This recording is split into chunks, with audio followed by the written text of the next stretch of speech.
Good morning and welcome to another edition of Mark's Inspiration. Glad you could join me here today as always. My wonderful 1,681 subscribers. We are moving onward, upward, and becoming enlightened, inspired, and we're going to build up humanity. But first we have to start with the truth. And what is the truth? My God. That's hard to find out these days, especially with mainline news media and our government and the health agencies that are supposed to be looking out for our welfare and health. Isn't that what we pay them for? I thought it was anyway. Well, today I was watching Live House Oversight Committee holds hearing with Twitter executives on Hunter Biden. But they were talking about much more than that. I may hit some of that later. And the one speaking now is Miss Mace, and she's talking about the withholding of information that could have helped many of us stay healthy and actually probably could have prevented many of us losing our lives. So I'm going to play this for you and tell me what you think about it in the comments section. Yields back. Chair recognizes Ms. Mace for 5 minutes. Thank you, Mr. Chairman. The Twitter files were not just about Hunter Biden's laptop. Twitter files make it apparent Twitter worked overtime to suppress accurate COVID information. Dr. Jay Bhattacharya is a professor of medicine at Stanford who once tweeted an article he wrote about natural immunity. Thanks to Elon Musk's release of the Twitter files, we learned some of his tweets were tagged with the label of Trends Blacklist. Apparently, the views of a Stanford doctor are disinformation to you people. I, along with many Americans, have long-term effects from COVID. Not only was I a long hauler, but I have effects from the vaccine. It wasn't the first shot, but it was the second shot that I now developed asthma that has never gone away since I had the second shot. I have tremors in my left hand, and I have the occasional heart pain that no doctor can explain, and I've had a battery of tests. I find it extremely alarming Twitter's unfettered censorship spread into medical fields and affected millions of Americans by suppressing expert opinions from doctors and censoring those who disagree with the CDC. I have great regrets about getting the shot because of the health issues that I now have that I don't think are ever going to go away. And I know that I'm not the only American who has those kinds of concerns. Another example of what Twitter has done to censor folks is from Dr. Martin Koldorf, a Harvard-educated epidemiologist who once tweeted, "COVID vaccines are important for high-risk people and their caretakers. Those with prior natural infection do not need it, nor children." The Twitter files reveal this tweet was deemed false information because it ran contrary to the CDC. So my first question this morning of Ms. Gaddy, may I ask of you, where did you go to medical school? I did not go to medical school. I'm sorry? I did not go to medical school. That's what I thought. Why do you think you or anyone else at Twitter had the medical expertise to censor a doctor's expert opinion? Our policies regarding COVID were designed to protect individuals. We were seeing... You guys censored Harvard-educated doctors, Stanford-educated doctors, doctors that are educated in the best places in the world, and you silenced those voices. My next question is, did the U.S. government... I have another chart I want to show you, Ms. Gaddy. I have another tweet by someone with a following of a full 18,000 followers. This person put a chart from the CDC on Twitter. It's the CDC's own data, so it's accurate by your standards. And you all labeled this as misleading. You're not a doctor, right, Ms. Gaddy? No, I'm not. Okay. What makes you think you or anyone else at Twitter have the medical expertise to censor actual, accurate CDC data?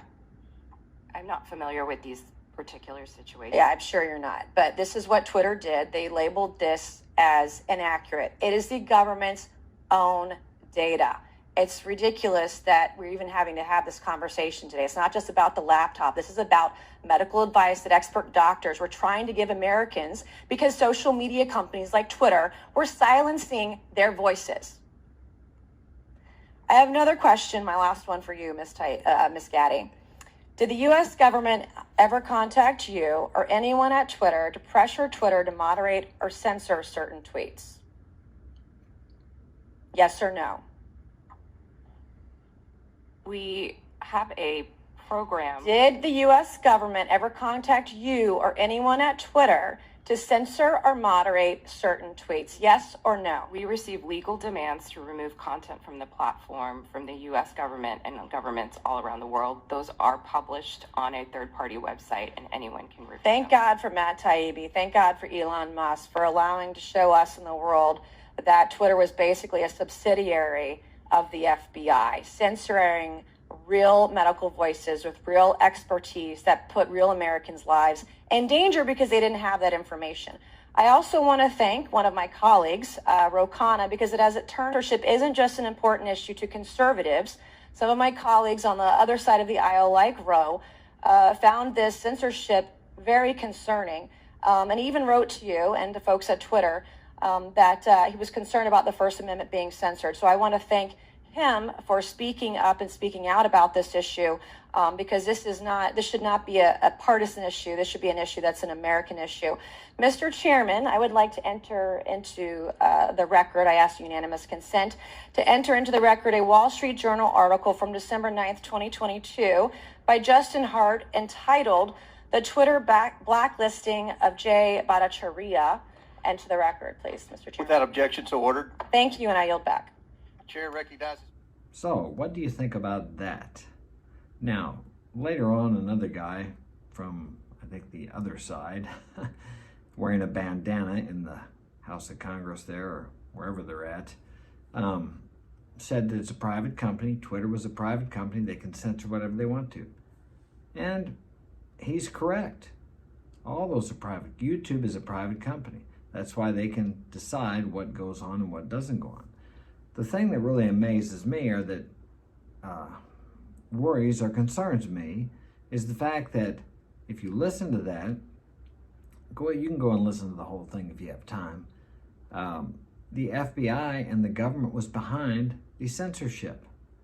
They were telling them what to put on and what not to put on. And from what I heard there, and there was no denial of it, it was not in the best interest of you and I. But it may have been in the best interest of some big companies. I mean, I'm not going to mention anybody, but they have something to do with medicines and drugs. Yeah. So whose agenda was being pushed forward there? Was it the health and welfare of the citizens who the government is supposed to be looking out for? We pay them for that, don't we? Or was it the welfare and benefit of some higher corporation? I'm not saying you can decide that for yourself. You watch the video, you have a brain, and now you're actually getting to see all of the information, some of the information that's been hidden from us for a long time. And why was it hidden from us when it could have made a difference in the choices we made in our health care? But no one wanted us to see it for whatever reason, or some people didn't. Thank God for social media. Really, thank God for social media and people like Miss Mace. Unfortunately, she followed the agenda of the healthcare system, and now she regrets it. And many other people did also. Now, I'm not telling you to do that or not to do it, what to do for your health. I'm not a doctor. You decide that for yourself. But I think we all should have all the information, and then we can make our own choices. Why are we denied some information?